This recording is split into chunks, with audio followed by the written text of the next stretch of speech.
All right. We're officially live from the 713, which is here out in the Houston, Texas. Just want to make sure my audio is coming in loud and clear. Yes, it is, and we are good to go. I had some caffeine. I have some caffeine just over to my right hand side, and when I get caffeine and I'm already energetic, on top of that, just even more energeticness as well. So one thing I cannot believe is that we are already the mid-December. I don't even know what day it is half the time, but yeah, this year has gone by very fast, and I would say not just this year, but 2019 and 2020 as well. It's all a blur essentially of just all the different things that have happened within this time period. And they say there's a study. One, the amount of money that we printed off is about 40% of what we've done in the whole monetary system as a whole.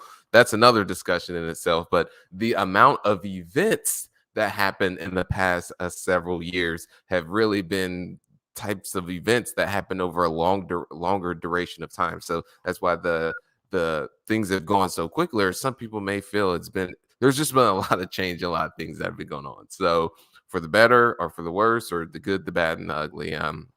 Updates on myself. I recently got my membership, so now I'll be stepping into the ring to do some sparring.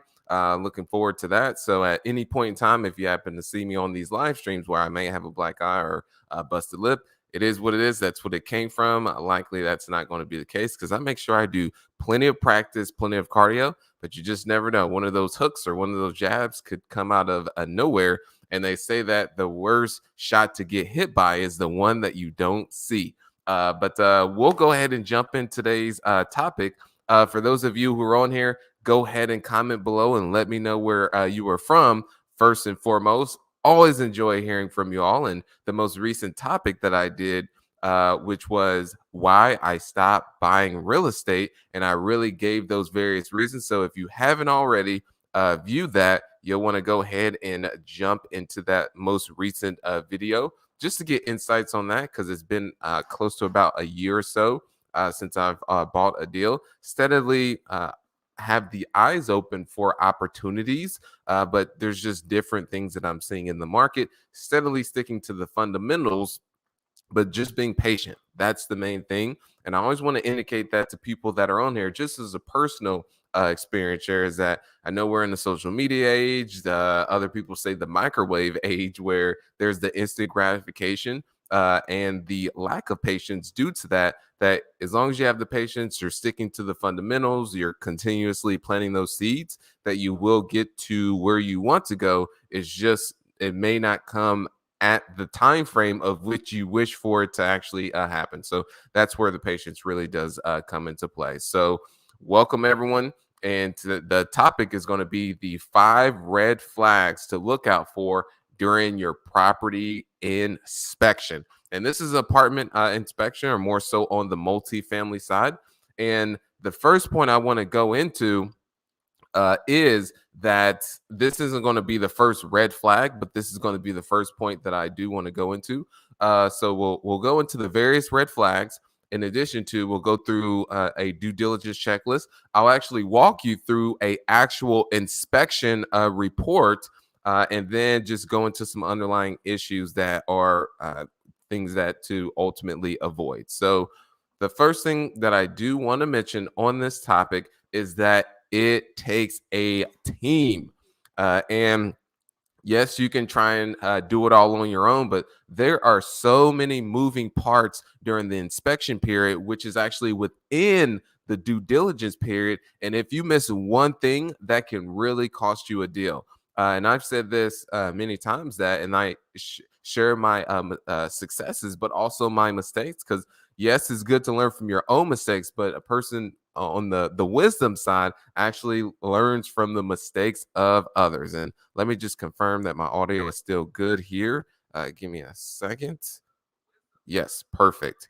Is that yes, learning from the mistakes of others, and just while you're in your one of the mishaps that an investor made while they were actually in the due diligence, and they ended up missing that what they bought the property for and what it was being assessed at is, let's say you buy property for $5 million. However, it's currently being assessed at, let's say, $3 million because the owner may have bought it, let's say 15, 20 years ago, or let's say 10 years ago. They did not consider the property being reassessed at the new purchase price. And what that means is their property taxes went up and they did not consider that. So that ate into their cash flow. And that really made a huge difference. And that's just one example of just missing one thing. And then you actually buy the deal and you're like, oh crap. And now you're actually in the deal. There's not that you can go to the county and say, I just want to let you know and make you aware that I thought the property was still going to get assessed at $3 million. Can you keep it to that? No, they're going to want their money as well as their taxes. So in that situation, you're really fighting an uphill battle. Thanks for doing this. Caught me at my lunchtime, and that's why I like to do it at this 12 o'clock time. At some points, I may have played around with the difference times, but now that we got Rico on here, we know for sure that 12 o'clock Central Time is a good one to go with. So yes, it takes a team. So a couple people that you want to have on your team is, first and foremost, a certified inspector. Yes, this is the most vital person on the team, because the during the inspection is you'll have an idea of the types of repairs that you'll want to make, that you'll have to make, in addition to the ones that you can likely make at a later point. But you'll be able to take all of that and be able to formulate a budget based upon that of the feedback that's provided to your inspector. So that's one key person to have on your team. Your property manager is another team member to have. Also, a construction manager. That way, as you're walking all of the individual units, as you're doing the inspection, that you can come up with the scope of work and say that, okay, this unit is completely down for whatever reason. Let's say it had water damage, for instance, it's gut to studs. So that unit's going to need, let's say, $20,000 just for the interior alone. And then another unit, let's say, is just going to be a simple turn. And however, you're going to more modernize that specific unit. So it may be 10,000. So you'll want to have a team to actually walk all of the individual units of the property. And in addition to that, is the inspector will also come into play with your team too, to help identify what other things outside of the interior that actually need to be updated and actually repaired, because there's going to be some that will need to be done sooner rather than later. So those are just some key members to have on your team. Another person is, you'll want to have someone who can be able to scope the lines for you. And then also a phase one, or even an engineer, but don't want to get too much. A phase one is like, if you're getting a loan, commercial loan, they'll want to see that you have someone that can test and make sure there's no outstanding contaminants or anything at the property. Let's say you live next to a gas station, or the property's next to a gas station. They just want to ensure that none of the gas or that liquid actually has gotten to the water system, which will affect the residents at the current property. So those are just some people to have on your team. And as far as logistics, if you can have them all at the same time, let me go ahead and go back here. If you can have them all show up at the same day, that's even more beneficial for you. So I'll give you a prime example, and this is going to be a inspection report that I'll show you at a later point, which is actually, yeah, we'll go into this at we'll go into this right now, a actual inspection report. So this is, I am going to do a quick scratching. So quick share screen. There we go. So this is a due diligence checklist. For those of you who don't have access to this, go ahead and just comment below, and we'll share this with you. And this was what I was just mentioning earlier, is that you want to have a checklist, or you just want to have all the things down that you need to actually perform during due diligence. That way you don't miss anything. And having a checklist really helps that much more. So go ahead and comment below if you want access to this, where one of these items is a physical inspection by a certified inspector. And next, what this inspection report would look like, and I know that we're skipping a little bit ahead, but I want to give you some actual case studies, is that this comes from the certified inspector that I was mentioning to you. And then you can actually use this information to formulate a budget to understand, okay, these are going to be, and you would hand that off to a contractor, or you would have a conversation with the contractor and say, okay, what is it going to cost to do the repair the decks or the foundation or whatever it is specifically that's needed to be done. So let's go into some items. This is how many pages? This is 34 pages.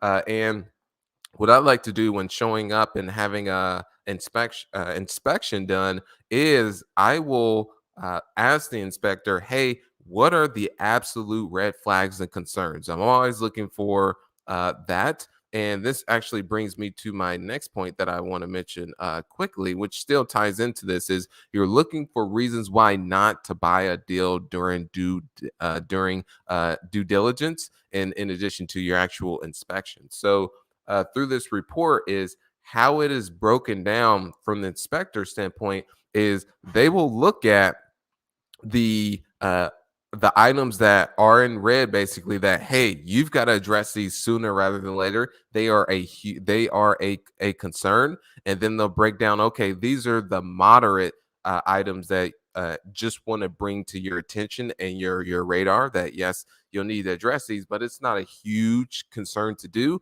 And then you've got your very minimal items that, hey, these are some things that I just wanted to mention to you that I want you to watch out for, but it's not something very pressing. So that's normally how the inspection report is broken down. And this is actually what the lender will want to see, because those items that are more so immediate for you to address, you'll have to address those. And that's coming from the lender will have you do that. So on this particular property, Buck Ridge at Southport, this is a 80 unit in Indianapolis, Indiana. I actually sold this. This was just recently, and just due to the environment that we're in, got top dollar for it. Buck Ridge at Southport. So yeah, and that's why it's important on you make money when you buy. But this is Buck Ridge at Southport here. And let me see if I can go ahead and show you a street view. I like pulling this map here and dropping this little guy. Very solid location. Oops, I went a little bit too far, but all right, here we go. So this is in Indianapolis. Let me go ahead and drive a little bit. Oops, I skipped the street. This brings back memories, being back in Indianapolis. But love it here out in Houston. I mean, the fact that I can go outside right now and just have to wear shorts and a t-shirt, and it's December. Very love that. So this is Buck Ridge at Southport that you see right here, and this is the inspection report that I'm going to show you. So it's 3 total buildings, one this way, and then one on the back. So 80 units total, and this is the inspection report associated with that. So there was a termite damage that was at the property. There here talks about some soffit. So the decks also was another one. It says it is our opinion that many of the wood decks appear potentially unsafe. Decks have bowed. So in essence, everything that you see here under the red is, hey, these are urgent. Got to bring these to your attention because you got to address these sooner rather than later. And then you've got your next, which is consideration items, more so in blue, that, hey, just want to bring these in your attention, but it's not very urgent for you to address. And then you've got, okay, they didn't break it down in this, but some inspectors, and again, this varies on the inspector that you actually go through, that they'll have another list that is, hey, these are some items that I just want to bring to your attention, not super urgent for you to handle that. So now we're going to go into, now that we've broken down that inspection report for you. Didn't want to go too much into the trenches on that. And however, any questions that you happen to have, go ahead and drop those below. And also within that inspection report, they'll go through the common areas. They'll talk about the roof. They'll talk about the interior units themselves. They'll talk about the foundation. So, a couple items that we'll address. But let's go ahead and jump into the first red flag, which is foundation and structural issues. And this is one that myself is I'll just walk away from because it can get very costly to address foundation and structural issues. And this is what a when you go and visit a property instantly, a lot of times you can actually visibly see this when you're yourself, is you don't have to have the inspector. When you show up to the property, you can actually see it. And this is an example of structural issues. And over here on the right hand side, that if you see that there's stair step, they call it stair step cracking, and it's, let's say it's a brick building, for instance, then that is an underlying issue, many of the times from the foundation standpoint. And if it's heavily and you don't address it sooner rather than later, that's when it's prolonged, and where you can get to now the property starting to uh, tip, you would say, or sloping, or they call it settling is the technical term. But if I show up, and I remember this is more so on the single family side, sometimes you'll get it on multifamily, but if you show up to a property and you see that it is just not uniform, which is here, and it's tipping, that is a huge, huge, huge red flag that there is something foundationally wrong with that. And with foundation and structural repairs, that can get very, very expensive, because you may have to go in and this would be a worst case is actually have to well, you wouldn't have to rebuild the foundation, but is you may have to jack up the property and then do some certain repairs. But it's just, for myself personally, a lot of times the juice isn't worth the squeeze. Other people can still make that work, but just when you understand, okay, this is going to be my estimation on the cost of foundation, that it can really swing a whole entirely different way. So that is the first red flag. If one, you walk up to a property, let's say it's brick, for instance, and you see this stair step cracking, that's an indicator there's something foundationally, which will affect what this person says here, your resale value, because the person that you go and sell that to, or the buyer pool, will also see that there's some foundational issues due to this. And then the next is, if you just simply walk up to a property, and this is something anyone can do. You can visually see that, oh man, this property is off. There's some foundation issues because it is actually now lean back. Now lean back, or lean to the right, or yeah, you get where I'm going. That was a little cheesy there, but we'll go with it. So yeah, that's first and foremost, is foundation structural issues. The next that we have here is plumbing and electrical. And this can just be simply outdated, where you've got the plumbing could be galvanized versus PEX or PVC. And then the electrical, just, I'm not too technical on the actual electrical side. We always had a electrician who handled this. Shout out to you, my man Shane. Segue. I remember this guy Shane, our electrician, great guy. That we would always go into the restaurant. It was a Mexican restaurant, Moe's.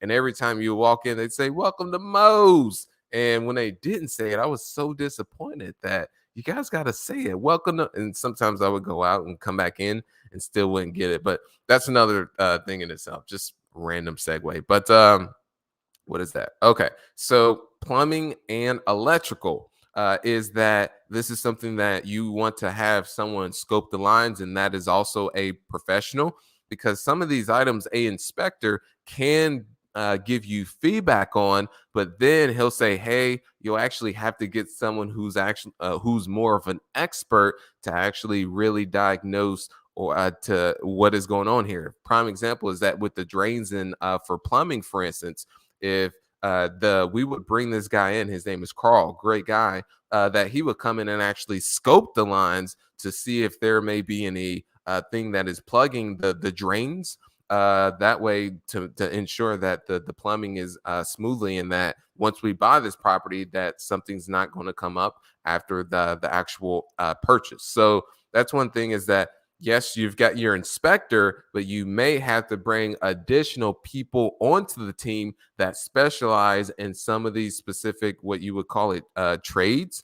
But yeah, someone who specializes in plumbing, someone who specializes in electrical, that you may have to get another set of eyes if it's outside of the inspector's knowledge. So there's that. The next red flag is the windows. And why the windows are a red flag is that these add up very quickly, especially if you have and you this is one thing I didn't realize, that how are our windows cost that much, but I did not think that, hey, a property has a lot of windows. And I remember that me and Jacob, we would show up to a property, and we would look at, okay, all these windows are outdated, and they're cracked, and we're going to have to replace all of them. So I remember we would go to the property, and we would have to count each individual.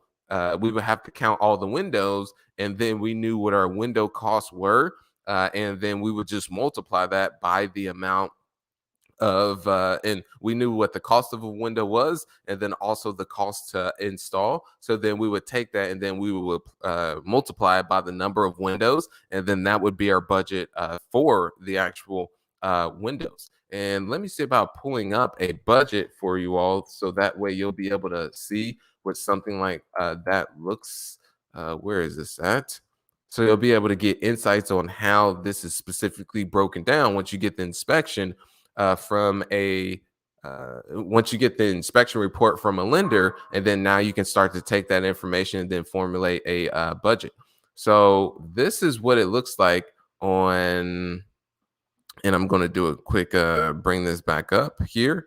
So this is a sample scope of work that you have here that you can get from not the inspector, but you would be able to take that information and then have conversations with your contractor, or you may have to now get multiple bids if you don't have a go-to contractor, which finding a contractor is a whole nother topic in itself, and is a really huge, a big pain point for a lot of investors. It's not easy, especially finding people who actually show up to the job nowadays in today's environment, but that's a conversation itself. But you can see here that the window costs, this is on an 80 unit that was purchased in Louisville or Louisville or Louisville or Louisville.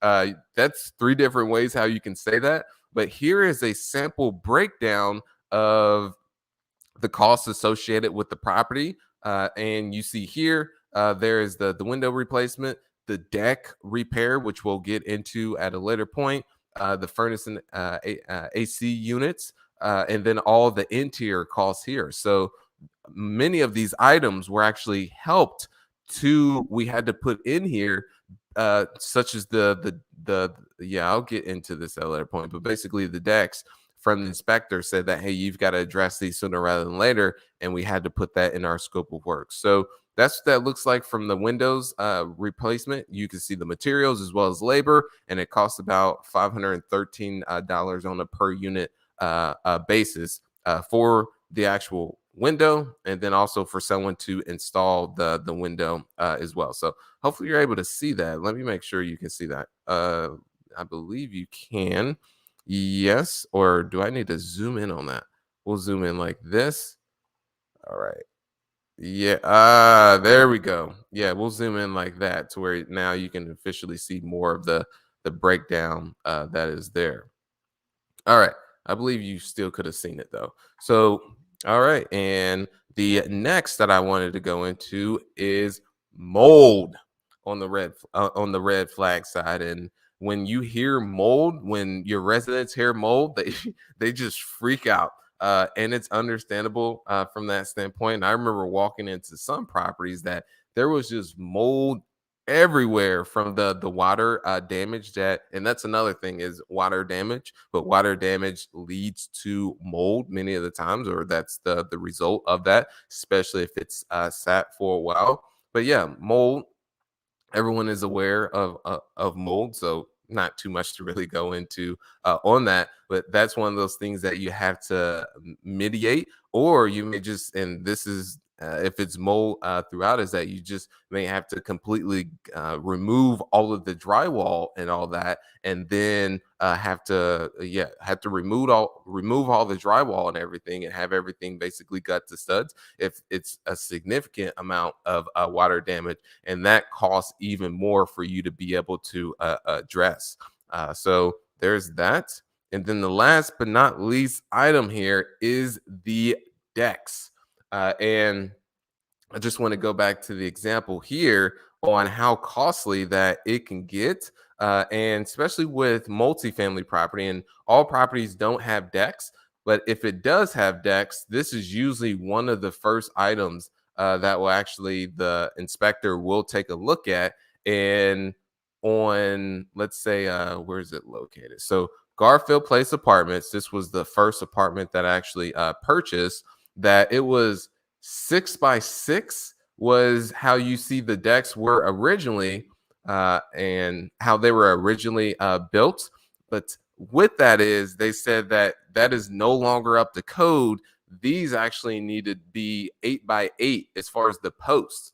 And that was something that added up very quickly, because during the inspection, we did not expect, when we looked at the decks, they seemed fine, but they said that by you purchasing it, we're not going to grandfather you into it, that, hey, you've got to make these 8 by 8s now. They were formerly 6 by 6. The owner was basically grandfathered into that because he owned it for a longer duration of time. But now, as the new buyer coming in, they said that is no longer acceptable and no longer up to code. We're not going to grandfather you into it. So now you actually got to repair these. And that was something. Look, there's a kid there in the background. But yeah, that's something that we're not going to accept. And you're going to have to address that sooner rather than later, which is exactly what we had to do right after purchasing the property. So yeah, if your property has decks, and it's the same thing here. Let me see if I can actually go into the property. I don't think I go. Oh, well, you can see it if I zoom in here, that the same thing with Buck Ridge at Southport. It had decks too. And the actual owner before us, who was Neil, he had to address the decks at the property. And I remember receiving the financials that the expense ratio was 70%, which is very high for this type of property, a C-class property in a solid B neighborhood, very solid working class. The schools are really good. They're not IPS schools, which public schools are very bad in Indianapolis. And just, I mean, I went to public schools throughout my whole life, and my what do you call that? My first semester of freshman year, you guys, I went to 5 different schools. Yes, 5 different schools. I went to Warren Central, which is a township school. And actually, I was there during the summer. And then once school started, my mother actually transferred my brother and I to Howe for 2 days, which is a public school. Then we went to, what school did we go to after that? We went to Howe, Broad Ripple for a couple weeks. Then we went to Tech for a little while longer, and then we settled at Decatur Central Township. 5 different schools, and Decatur Central was a township, so much better. So this is more of a suburban type location here. It's just right before you get to the suburbs, but it's not in the city. But yeah, when looked at the financials, the owner had the decks in his expenses. However, these are not operating expenses. They should have been to CapEx. So that was one of the first items that looked at and said, okay, this is where value can actually be, where we can add value to the property by pushing down the expenses, because this expense is not going to translate to us, because we had already once he done uh, a lot of the heavy lifting, and that was not actually going to transfer to us because it was done. And so there's that. But here, just going back to Garfield Place, is that, yeah, if the decks are, and this depends on the property that you're acquiring, because it may not have actual decks that will come up, and you'll actually have to address that sooner rather than later because your residents will be using the decks. And if it's deemed unsafe, then that's you'll have to address that sooner rather than later because they're oftentimes using those, and then you don't want someone to fall over it or for it to just collapse because that's not going to be good for you as an operator to then have to take up that. So that's why they always mention that. And yeah, so that is the red flags that I wanted to go into, everyone. So questions you happen to have, go ahead and drop those below. But just some insights on this particular deal that you see. Let me see. So interesting enough, this was purchased in 2017, and I wish yeah, here we go, perfect. So you can actually see this is when the property was purchased. Where'd it go? Okay, perfect. So this is actually you can see what so this property right across the way was. Oh, okay, no, this is after the actual renovations, but you wouldn't be able to see it now.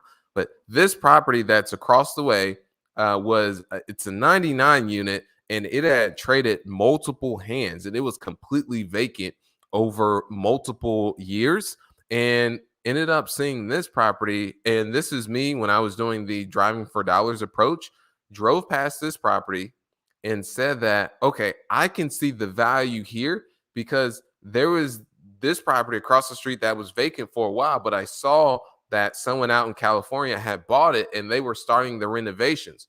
So I saw the vision with where this was going, and it was right next to downtown. Like this main road that's actually out here is a about 3 minute drive, 3 to 4 minute drive to downtown. So there's so much upside, and the rents were only about $500 here. So could see that because downtown was starting to get a little bit more pricier. So people are starting to push out just a little bit more. So what I did was and this is just a simple process on being able to find deals, and creativity follows commitment. So when you're committed enough, that's when you'll go the extra mile. And so in this particular deal, ended up saw it needed work. And what I determined by what it needed work was, one, the roofs were the when you would look at the property, it was very bland. Here the signage was South View Apartments. It was very outdated. Parking lot looked like an alligator's back. It wasn't how it is now, seal coated and restriped. It was just very bland. The decks weren't painted. So through that is I saw, okay, there is value here. And then I took the next step and just contacted the owner, because all this information is public record. And what I mean by public record, it's at anyone's fingertips. We're in the information age right now. And yes, there's bad information out there that you have to, of course, decipher through. But is that what I mean? And this is the quote that you see back there. You may not see it right now. Let me go ahead and swing this over. Is that there's a quote just behind me right there that says, "You are the creator of your destiny." So for everyone on here, is that if you want something bad enough, you can figure it out, especially with the tools we have today. But is pull the public information, skip traced to find out who was the owner. It was in an LLC, so I had to skip trace to find the owner of the LLC. And then that's when I was able to get their contact information, which you can use platforms such as benverified.com, BEEN verified.com. I'm not affiliated with that platform, by the way. TruePeopleSearch.com. I'm not affiliated with any of these that I'm sharing with you, to then find out what their contact is. And of course, hopefully their name isn't as common as John Smith, or let's say Joe Smith.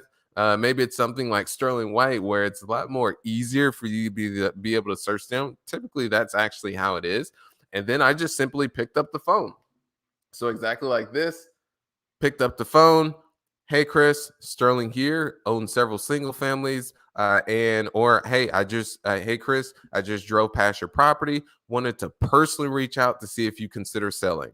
Exactly like that. No NLP, which is neuro-linguistic programming, straight to the point. Either he was with it or he was going to give me a no, but he gave me a yes.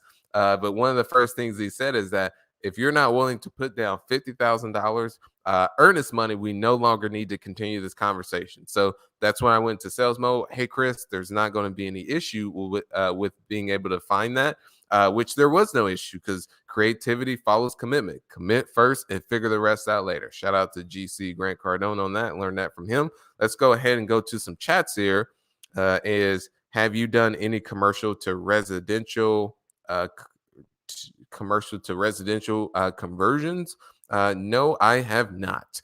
Just preferably stick into the niche now, which is existing multifamily and keeping it buying existing multifamily and then keeping it multifamily and just essentially going in and doing the renovations on that versus complicating it. I know there's opportunity to likely do a conversion from commercial to residential, but also, Rico, this is another thing that's a little sticky on the terminology too, that commercial, I know you mentioned commercial to residential, but commercial, technically, I believe you're referring to is that anything above 5 units is considered commercial. But you still have, so that's one thing I wanted to mention. But you still have some operators that I know a guy who's in Indianapolis, and he's got he's doing very well. He's been able to scale his portfolio. That he's got apartments over 200 units, and he considers it residential. But it's not technically residential. It's actually commercial because it's over 5 units. So that's one thing I just wanted to mention to you as far as like the technicalities. It's a little gray on that. Next one here by Unrodapra. I know I butchered that very bad, but I think I have some limiting beliefs. I'm trying to get my first house hack. And when I look at a deal this big, I have a hard time seeing how I could ever get there. Very inspiring stuff, Sterling. I never thought that one day a kid growing up, Section 8 housing, single mother, growing up on welfare, food stamps, government assistance, never thought I would be able to see the next day. Almost lost my life at 5 years old, living in the projects, moving around multiple times. One of the apartments that we lived in, it sounded like gunshots each and every day. It sounded like not gunshots, fireworks, but it was actually gunshots, and we always had to get down on the ground. So I am a test that one, you got to start with mindset. I'm not perfect. Everyone on here, I still make mistakes to this day, and I know that I have limiting beliefs even right now, and I have to put myself around others who can be able to point out those limiting beliefs. Or if I'm having a conversation with someone and they say something, and let's say I say something maybe not against it, or let's say an idea comes up and I'm like, oh shit, that is a limiting belief that I have. So that's why I like to put myself around the right people. But one thing that really helped me overcome a lot of limiting beliefs, because one, it takes time to get to, a 46 unit deal, and my latest was a 156 unit deal. It takes time, everyone on here. And that's what I was mentioning earlier about the social media age and the microwave age is what other people call it.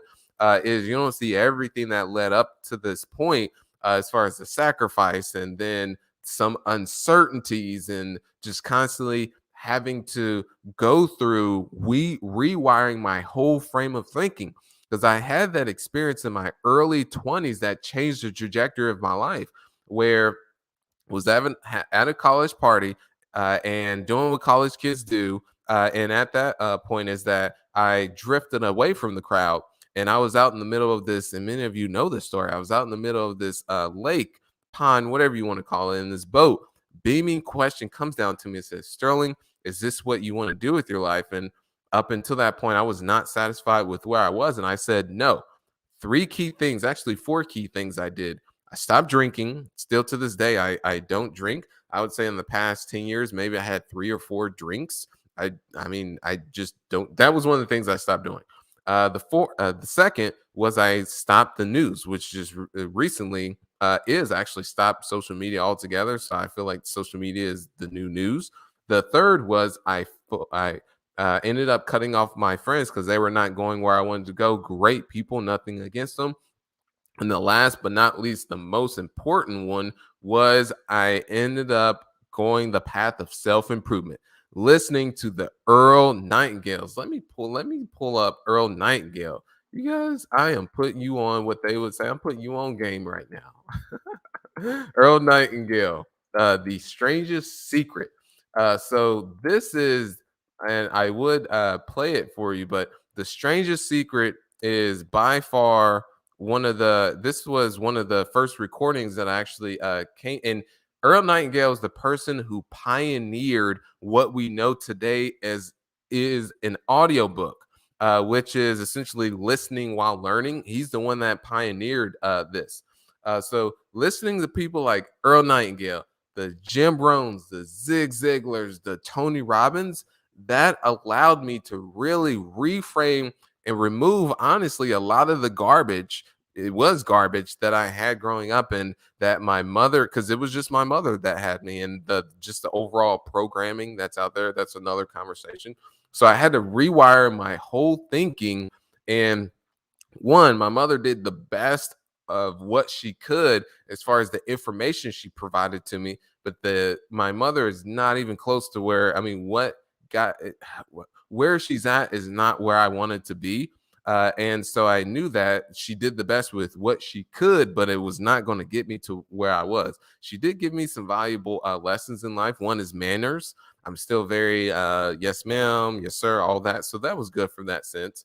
And then she also taught me more being not reliant on other people, which oftentimes, truthfully, is a double-edged sword, because I tend to push people away from that do actually want to help.